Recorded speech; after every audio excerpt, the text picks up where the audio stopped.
اهلا بيكم سنه اولى ثانوي. النهارده هنحل مع بعض اسئله الدرس الثاني بعنوان مصادر دراسه الحضارات. يلا بينا نحل مع بعض اسئله اختر. اول سؤال معانا: يعتبر مصدر لدراسه الحضاره المصريه في عصور ما قبل التاريخ والعصور التاريخيه. اول لازم تكون عارف يعني ايه عصور ما قبل التاريخ ويعني ايه عصور تاريخيه. عصور ما قبل التاريخ قبل ما الانسان يكتشف الكتابه، اما العصور التاريخيه الانسان عرف الكتابه وعرفنا التاريخ بتاعه من خلال الكتابه. طيب مين من المصادر دول يعتبر مصدر لدراسة الحضارة المصرية في عصور ما قبل التاريخ والعصور التاريخية؟ هل الآثار؟ طبعا، لأن الآثار كانت موجودة قبل معرفة الإنسان الكتابة وحتى بعد ما عرف الكتابة زي الأهرامات وآثار تانية كتير. أما البرديات والأستراقة كانوا بيكتبوا عليها، يعني موجودين في العصور التاريخية. والمسكوكات اللي هي زي الفلوس، فما كانش فيه فلوس في الوقت ده، فالإجابة الصحيحة هتكون الآثار. السؤال رقم 2: حرص الملوك الفراعنة على إظهار الهيبة والعظمة والقوة، ويستدل على ذلك من خلال أحد مصادر دراسة الحضارات التاريخية المتمثلة فيه. يعني مين في دول بيبين إنه قوي؟ طبعا ما فيش غير صلاية نعرمر. لو جيت بصيت عليها هتلاقي الملك نعرمر واقف وماسك قرباق، فالإجابة هتكون صلاية نعرمر. السؤال رقم 3: تتوقع أي من مصادر دراسة الحضارات التالية تم تدوين النص المقابل عليها؟ تعال نقرأ النص مع بعض. كتب رجل يدعي يوحنس إلى رجل آخر يسمى مرتيس يسلم عليه ويطلب منه خدمة، وهي أن يسافر شمالا ليحضر خادم إلى امرأة مريضة وسيدفع له الأجر الذي يرغب به. إحدى الكتابات المدونة والموجودة بمتحف الوادي الجديد. هل هو حجر باليرمو؟ لا يا ميس، الحجر ده بيتكتب عليه أسماء الملوك، ملوش علاقة بالخطابات. أقولك برافو. طيب هتكون صلاية نعرمر؟ لا برضو، لأنها خاصة بالملك مينا بس. هل ليها علاقة بالأستراقة؟ أيوة، دي كانت كسرات من الفخار بيكتبوا عليها الخطابات، يبقى الإجابة الصحيحة الأستراقة. السؤال رقم 4: حدد أي من مصادر دراسة الحضارات التالية يعد حجر الأساس في دراسة أقدم الأحداث السياسية للتاريخ المصري القديم. يعني عايزين أقدم واحد دون لي الأحداث السياسية، وهيكون طبعا حجر باليرمو، لأن حجر باليرمو اتكلم عن الملوك اللي قبل الأسرات. بس يا مس مفيش في الاختيارات حجر باليرمو. هقولك إن حجر باليرمو من النقوش الغائرة، يبقى هنختار النقوش الغائرة. السؤال رقم 5: حدد أي من مصادر دراسة الحضارات التالية يعد سمة مميزة تقتصر على الحضارات الغربية القديمة. كده انت عايز ميزة عن الحضارات الغربية في الإجابة، والحضارات الغربية زي اليونان والرومان. تعال نشوف الاختيارات. الأستراقة موجودة في مصر وكمان موجودة عند الغرب، يبقى غلط. الآثار نفس الكلام، هم عندهم آثار واحنا كمان عندنا آثار. كتابات الفلاسفة، الحضارات الغربية عندهم فلاسفة زي أرسطو وأفلاطون وسقراط، وخلي بالك إن الفلسفة ظهرت الأول في الغرب، فهم اللي بيتميزوا بعلم الفلسفة، فالإجابة هتكون كتابات الفلاسفة. السؤال رقم 6: يتشابه حجر باليرمو مع كتابات مانيتون كمصادر لدراسة التاريخ المصري القديم فيه. إذا أنت عايز تشابه بين حجر باليرمو وكتابات مانيتون. تعال نشوف الاختيارات. كونهما أحد المصادر الثانوية لدراسة الحضارات. هقولك غلط، لأن هما من المصادر الأولية مش الثانوية. تناولهما الحياة السياسية للحضارة الفرعونية. ايوه، لان حجر باليرمو اتكلم عن الاسرات واتكلم عن الحكام، يعني اتكلم عن الحياه السياسيه، ومانوتون برضو اتكلم عن الحياه السياسيه وقسم التاريخ المصري الى 30 اسره، فالاثنين اتكلموا عن الحياه السياسيه، فالاجابه الصحيحه هتكون ب تناولهما للحياه السياسيه للحضاره الفرعونيه. السؤال رقم 7: الصوره التي امامك تمثل بعض مصادر دراسه التاريخ ويمكن وصفها جميعا بانها. الصوره الاولى عن اهرامات الجيزه، والصوره الثانيه معبد ابو سمبل، والصوره الثالثه عن نقود ومسكوكات. تعال نشوف الاختيارات. معبرة عن تطور الفنون والعمارة. هقولك لا طبعا، لأن النقود والمسكوكات ملهمش علاقة خالص بالعمارة. أكثر مصداقية للبحث التاريخي. طبعا، لأن انت كباحث تاريخ الحاجات دي أكتر مصداقية لأنهم مصادر أولية، فالإجابة هتكون أكتر مصداقية للبحث التاريخي. السؤال رقم 8: تختلف المصادر الأولية لدراسة الحضارات عن المصادر الثانوية في كونها. يعني المصادر الأولية بتختلف عن المصادر الثانوية في إيه؟ فاحنا كده عايزين اختلاف. تعال نشوف الاختيارات. مرتبطة بالبعد الزمني لوقوع الأحداث. لأن المصدر الأولي كتب أو نقش في زمن وقوع الحدث، يعني حد شاف الحدث وكتبه على طول في وقتها. أما المصدر الثانوي ده لا، بيتكتب الحدث بعد ما يمر على الحدث ده سنين كتير قوي قوي. يعني انت دلوقتي لو جيت كتبت عن الحملة الفرنسية، هي الحملة الفرنسية دي حصلت امتى؟ سنة 1798. فانت لو جيت كتبت عنها دلوقتي فكده بنسمي الكتابة دي هتكون مصدر ثانوي، لان انت بتكتب عن الحملة بعد ما عدى عليها سنين كتير قوي. اما لو جيت كتبت عن الحملة الفرنسية في نفس الوقت اللي حصلت فيه الحملة، يبقى كده مصدر اولي، فالاجابة هتكون مرتبطة بالبعد الزمني لوقوع الاحداث. السؤال رقم 9: لكل مشكلة حل. عبارة طبقها المصريون القدماء باستخدامهم الأستراقة. لان المشكله ان هما ما كانش معاهم فلوس خالص يشتروا برديات، فالحل انهم يكسروا القلل دي ويكتبوا عليها. فالاجابه هتكون الاستراقه. السؤال رقم 10، يرجع تنوع المصادر الاوليه للحضاره المصريه القديمه الى. انت عندك المصادر الاوليه متنوعه، عندك اثار ونقوش وفي برديات وكمان عملات وحاجات تانية كتير. تعال نشوف الاختيارات. تواصل مصر مع الحضارات القديمه، ملهاش علاقه بالتواصل خالص. 2، مهاره المصري القديم، بيدل ان المصري القديم عنده اكتر من حاجه لتدوين احداثه، فده بيدل على مهاره المصري القديم، فالاجابه هتكون مهاره المصري القديم. السؤال رقم 11، تتشابه اسطوره ايزيس واوزوريس مع صلايه الملك نعرمر في انهما. يعني ايه التشابه بين ايزيس واوزوريس وصلايه الملك نعرمر؟ تعال نشوف الاختيارات. الاتنين من مصادر دراسه الحضاره الرومانيه، هقول لك لا طبعا ملهاش اي علاقه خالص بالرومان، دي حضاره فرعونيه. من مصادر دراسه الحضاره الفرعونيه طبعا، لان ايزيس واوزوريس دول الهين تابعين للحضاره الفرعونيه، وبرده الملك نعرمر هو مؤسس الاسره الاولى وموحد القطرين، فالاجابه هتكون من مصادر دراسه الحضاره الفرعونيه. السؤال رقم 12، تنتمي الصوره المقابله للحضاره المصريه القديمه يمكن الاستفاده منها عند دراسه نقط. الصوره لصلايه الملك نعرمر، وانت لو بصيت عليها هتلاقي الملك نعرمر ماسك اسلحه في ايده كده بيضرب العدو، فالاجابه هتكون الاسلحه. السؤال رقم 13، يمكن دراسة أهم الأحداث التاريخية في عهد الملك زوسر مؤسس الأسرة الثالثة من خلال. يعني مين اتكلم عن الأسرة الثالثة؟ بردية إبرس بتتكلم عن الطب، كتابات هوميروس ملهاش علاقة بالتاريخ المصري خالص، دي كتبت عن الإلياذة والأودياسة. أما صلاية نعرمر اتكلمت عن الملك مينا بس، وحجر باليرمو اتكلم عن الملوك اللي قبل الأسرات لحد الملك الثالث في الأسرة الخامسة، فالإجابة هتكون حجر باليرمو. السؤال رقم 14، تقدم الأستراقة معلومات قيمة لدارسي الحضارة المصرية القديمة في المجالات. انت لو جيت مسكت الأستراقة هتلاقي اللي بيتكلم عن حياتهم أو الخطابات، وممكن أكتب لك كمان وصل أمانة على الأستراقة دي، يبقى الإجابة في المجالات الاقتصادية والاجتماعية. السؤال رقم 15، حدد أي من مصادر دراسة الحضارات الآتية كان الهدف منها تسجيل الأحداث التاريخية. تسجيل الأحداث التاريخية دي بتكون مثلا لو انت انتصرت في معركة هتسجل الانتصار ده على ايه؟ على النقوش، فالإجابة هتكون النقوش.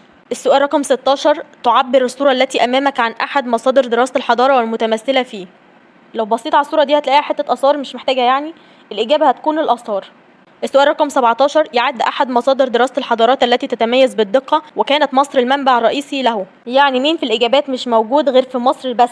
الآثار لا طبعا موجودة في أي حتة، الأستراقة برضو موجودة في كل حتة، وكمان النقوش موجودة في أي حتة. الحاجة الوحيدة اللي بتتميز بيها هي البرديات، مش موجودة غير في مصر بس، فالإجابة هتكون البرديات. السؤال رقم 18، نصوص الأهرام هي مجموعة من التعاويذ والشعائر الدينية التي يتم تدوينها على جدران الأهرامات والتي تعد إحدى صور. بص بقى يا باشا، نصوص الأهرام دي عبارة عن نقوش، أي حاجة يقولك دي على جدران، حتى على جدران بيتكم هتبقى نقوش على طول، الإجابة هتكون النقوش. السؤال رقم 19، ترتبط الصورة المقابلة بأحد مصادر دراسة الحضارات والمتمثلة فيه.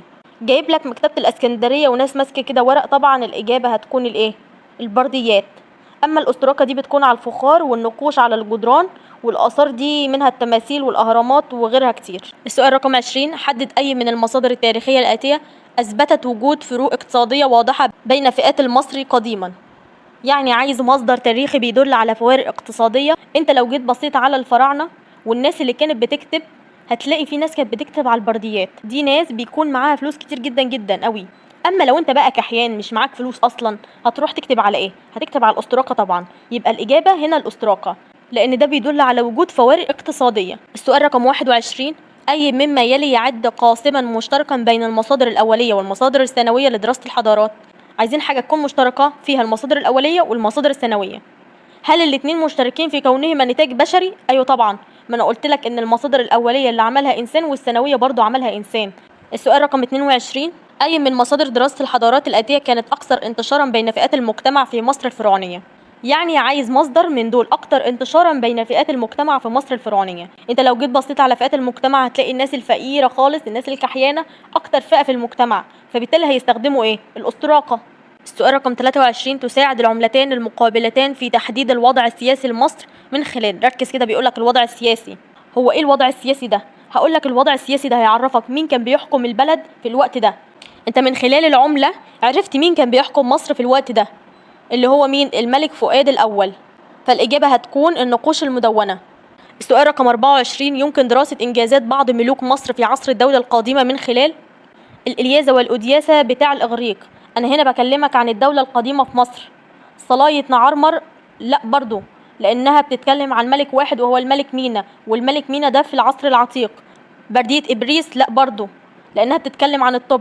لكن اللي بيتكلم عن إنجازات بعض الملوك هو هيرودوت في كتاب تمحيص الأخبار. يبقى الإجابة هتكون كتاب تمحيص الأخبار. السؤال رقم 25، أي من المصادر الأولية الآتية غير مستفاد منها في دراسة تاريخ مصر الفرعوني؟ يعني مصدر أولي مش هتقدر تستفيد منه في دراسة التاريخ المصري الفرعوني. التمائم كانت موجودة، أما العملات لا، ما كانتش موجودة أيام التاريخ الفرعوني. كان بيعتمد على المقايضة، يعني حاجة مقابل حاجة، اديني حاجة وأنا اديك حاجة قصادها، يعني مفيش فلوس. لكن دلوقتي لازم يبقى معاك فلوس عشان تقدر تشتري أي حاجة. يبقى الإجابة هتكون العملات.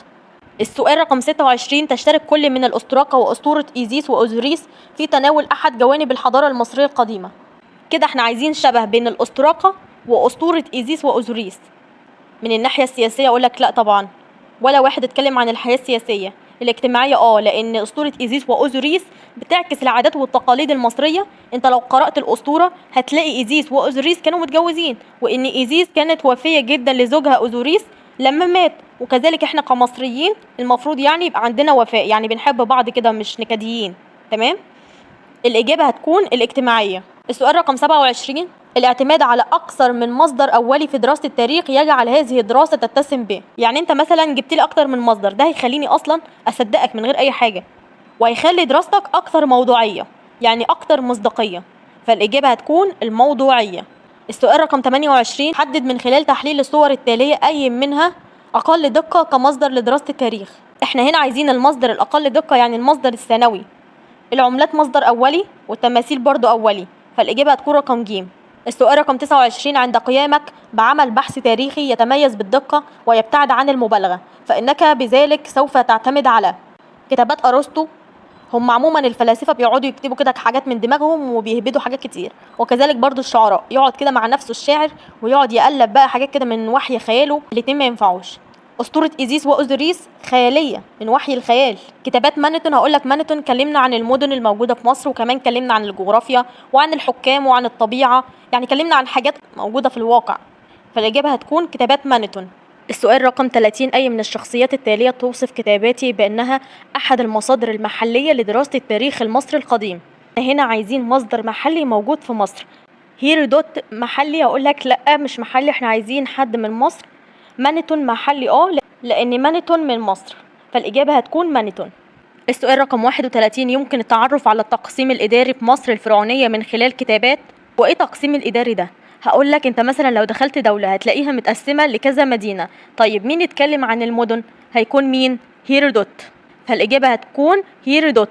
السؤال رقم 32، قام عبد الرحمن الجبرتي بسرد أحداث الحملة الفرنسية على مصر باعتباره معاصرا لأحداثها، ولذلك تنتمي كتاباته إلى. واحد معاصر يعني شاف الحدث. كده هو من الأساطير؟ لأ.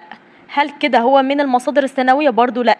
طيب من المصادر الأولية؟ قلت لك أي حد شاف الحدث وكتب عنه يبقى مصدر أولي، لأن هو عاصر الحدث يعني شافه بعينه كتب عنه، فالإجابة هتكون المصادر الأولية. السؤال رقم 33، أي مما يلي يعبر عن صحة مضمون النص المقابل؟ كان النيل يفيض فيترك كسوة من الطين تكسو الأرض الزراعية في مصر فتزيدها قوة وخصوبة، واستفاد المصريون القدماء من نتاج هذا الفيضان في التدوين. الطين ده بناخده بنعمل بيه فخار، ومين هنا ليه علاقة بالطين؟ الأستراقة، لأن الأستراقة دي كسرات الفخار. الإجابة هتكون الأستراقة. السؤال رقم 34، يعود ما تحتويه الصورة المقابلة إلى الحضارة المصرية القديمة ويعد دليلا على. مكتوب تحتيها شقفات أثرية قديمة، تقدمها وتطورها الاقتصادي. هقول لك لأ، لأن اللي كانوا بيستخدموا الشفقة دي الجماعة الكحيانين. ارتفاع مستوى المعيشة برضو غلط. اهتمام المصريين بالتعليم، أيوة دي الإجابة الصحيحة، لأن في الوقت ده كانوا بيستخدموا الأستراقة، كان بيتم تدريبهم على التعليم أو التعلم، كانوا بيتعلموا من خلال الكتابة على الأستراقة. يبقى الإجابة اهتمام المصريين بالتعليم. السؤال رقم 35، أي من المصادر الأولية التالية وصلت إلى مرحلة العالمية بفضل المعاملات التجارية لمصر الفرعونية؟ النقوش، أي دولة تقدر إنها تمسك الحيطة كده وتقعد تنقش عليها، فالنقوش غلط. الأستراقة، أي دولة عندها طين، فممكن تستخدم الأستراكة عادي. المسكوكات ما كانتش أصلا موجودة عند الفراعنة. البرديات دي كانت الحاجة الوحيدة اللي كان عليها طلب كتير علشان هي قليلة، فالحاجة القليلة بيكون عليها طلب كتير، فالإجابة هتكون البرديات. السؤال رقم 36، عرفت مصر الوحدة الثانية عام 3200 قبل الميلاد، ويستدل على ذلك الحدث من خلال أحد مصادر دراسة الحضارة المصرية القديمة، وهي مين اللي اتكلم عن الملك مينا؟ هو حجر باليرمو وصلاية نعرمر، ودول من النقوش، فالإجابة هتكون النقوش. السؤال رقم 37، توضح الصورة المقابلة حجر رشيد الذي فك رموزه العالم الفرنسي شامبليون ويعتبر من. الإجابة هتكون من النقوش، لأن حجر رشيد كان مكتوب عليه، وشامبليون جه وفك الرموز اللي كانت مكتوبة على الحجر. سؤال رقم 38، قام المصريون القدماء بتسجيل انتصاراتهم العسكرية، وظهر ذلك من خلال. أكيد النقوش، لأن أي حد هينتصر في أي معركة هيقول لك يا ابني يلا روح سجل انتصارنا ده، فأسهل حاجة بيروح يكتبوا على الحيطة دي. الإجابة هتكون النقوش. السؤال رقم 39، يضم الشكل المقابل نوعين من مصادر دراسة الحضارات، وهما الصورة دي لمسلة، ودي طبعا آثار، ومنقوش عليها كلام، مكتوب عليها كلام، يبقى دي آثار ونقوش. السؤال رقم 40، أي من مصادر دراسة الحضارات التالية يمكن من خلاله معرفة الملك الفرعوني الذي كان له السبق في إنشاء ما تدل عليه الصورة المقابلة؟ جايب لك معبد الشمس وبيقول لك في الأسرة الخامسة. قلت لك مين يتكلم عن ما قبل الأسرات لحد الأسرة الخامسة، وانت مغمض على طول يا باشا هتقول له حجر باليرمو. السؤال رقم 41، أي مما يأتي يعد مرجعا تاريخيا لدراسة بعض العادات والتقاليد المصرية القديمة؟ الإجابة هتكون قصة إيزيس وأوزوريس. السؤال رقم 42، تمثل الصورة المقابلة أحد مصادر دراسة الحضارات، وهي الكتابة المسمارية كانت في العراق، لو بصيت عليها هتلاقيها داخلة لجوه، بنقول عليها النقوش الغائرة، أما لو كانت بارزة لبره فبنقول عليها النقوش البارزة. الإجابة هتكون النقوش الغائرة. السؤال رقم 43، كان ختم الدولة أو السلطة العامة للنقود والمسكوكات المعدنية قديما لتحقيق أهداف. يعني ليه الدولة بتختم على النقود بتاعتها؟ انت لو جيت بصيت على مثلا الجنيه او ال10 جنيه دلوقتي هتلاقي عليها ختم كده علشان العملة دي تفضل أصلية محدش يقدر يزورها، كده هيبقى الهدف اقتصادي. الإجابة هتكون اقتصادية. السؤال رقم 44، يمكن التعرف على ما تحتويه الخريطة المقابلة من خلال كتابات. مين اتكلم عن المدن في كتاب تمحيص الأخبار؟ هيرودوت. الإجابة هيرودوت. السؤال رقم 45، يمكن إدراج كتاب العقاد عبقرية عمر رضي الله عنه ضمن أحد مصادر دراسة التاريخ، وهو عباس العقاد كتب عن عبقرية عمر بن الخطاب. عباس العقاد ده موجود على زماننا دلوقتي، أما عمر بن الخطاب ده أيام الرسول عليه الصلاة والسلام، يعني أيام الخلفاء الراشدين. الإجابة هتكون المراجع. نحدد أي من مصادر دراسة الحضارات الآتية تضمنت معلومات عن بعض الجوانب الطبيعية والبشرية للحضارة الفرعونية. اللي اتكلم عن الجوانب الطبيعية هو هيرودوت، اتكلم عن الجغرافيا وعن الملوك، يبقى كده اتكلم عن الجوانب الطبيعية والبشرية. الإجابة هنا هتكون كتابات المؤرخين. سؤال رقم 47، أي من مصادر دراسة الحضارات التالية تعتبر الأكثر قربا للمعلومات التي وردت بالنص المقابل؟ تعال نقرأ النص كده مع بعض. قام مانتون بكتابة تاريخ مصر القديم، وينسب إليه تقسيم الأسرة الفرعونية إلى 30 أسرة. مين اللي اتكلم عن الأسرات؟ هو حجر باليرمو، فالإجابة هنا هتكون حجر باليرمو. السؤال رقم 48، نستنتج من خلال الشكل والبيانات المقابلة أن انتشار استخدام الأستراكة كان بين طبقتين. احنا قلنا اللي استخدم الأستراكة ده بيكون فقير وكحيان، فهتكون الطبقة الثالثة والرابعة، أما الأولى والثانية دي الناس الأغنياء مالناش دعوة بيهم. السؤال رقم 49، أي من المصادر الآتية يعد القاسم المشترك في دراسة حضارات بلاد الشرق القديم؟ حضارات بلاد الشرق القديم زي الفرعونية والعراقية والفينيقية.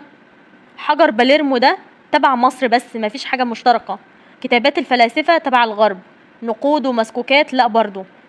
الأساطير هي الحاجة اللي عند مصر، عندها أسطورة إيزيس وأوزوريس، وكمان في العراق عندها أسطورة زي أسطورة الطوفان. الإجابة هتكون الأساطير.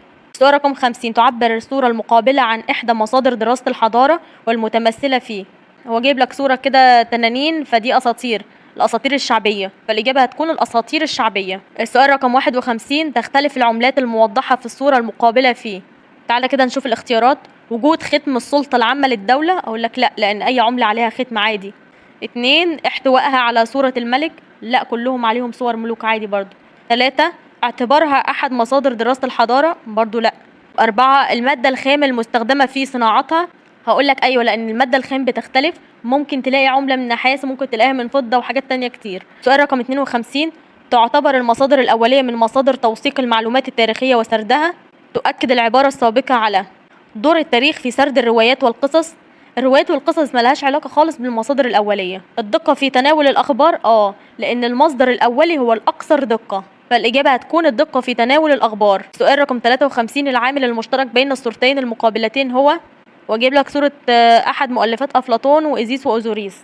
أفلاطون وإيزيس وأوزوريس بيتشابهوا في إيه؟ يعني أنت دلوقتي هطلع لي من الاختيارات إن أفلاطون وإيزيس وأوزوريس بيتشابهوا في إيه؟ تعالى كده نشوف الاختيارات. أفلاطون وإيزيس وأوزوريس بيتشابهوا في دقة المعلومات التاريخية. أقول لك لأ، لأن أفلاطون وإيزيس وأوزوريس من مصادر الثانوية. طيب تناول الجوانب العقائدية برضو لأ، لأن العقائدية دي اللي هو الدين، واللي اهتم بالدين هو إيزيس وأوزوريس. 3، الانتماء للحضارات الشرقية، لأ برضو، لأن الحضارات الشرقية اللي هي إيزيس وأوزوريس، أما أفلاطون حضارة غربية. 4، استخدامهما كبديل للمصادر الأولية، لأن الاتنين مصادر ثانوية، والمصدر الثانوي بنستخدمه كبديل للمصادر الأولية. السؤال رقم 54، تميزت الأستراقة عن غيرها من المصادر الأولية لدراسة الحضارات في إنها كانت. انت عارف طبعا ان المصادر الأولية زي الأستراقة وبرديات وآثار ونقوش وكتابات مؤرخين. الأستراقة دي بقى ميزت بإيه؟ مستخدمة من كل الفئات العمرية طبعا، لأن كانوا بيستخدموها قلنا في التدريب على التعليم. السؤال رقم 55، أي من الآتي يتوقع أنه كان أكثر استفادة للمؤرخ مانيتون في كتابات يعني تاريخ مصر القديم؟ مانيتون قسم التاريخ ل30 أسرة، واللي اتكلم عن الأسرات هو حجر باليرمو. رقم 56، يصعب أن نستنتج من خلال صورة العملة المقابلة. يعني انت لو مسكت العملة دي صعب ان انت تستنتج منها ايه؟ تعالى كده نشوف الاختيارات. اسم الحاكم في الدولة، لا عادي بيكتبوا اسم الحاكم عليها عادي جدا.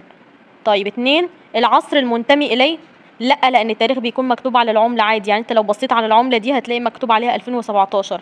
3، الحالة الاقتصادية للدولة، لا، لأن من خلال العملة أقدر أحدد الحالة الاقتصادية للدولة عادي جدا، مش حكاية يعني.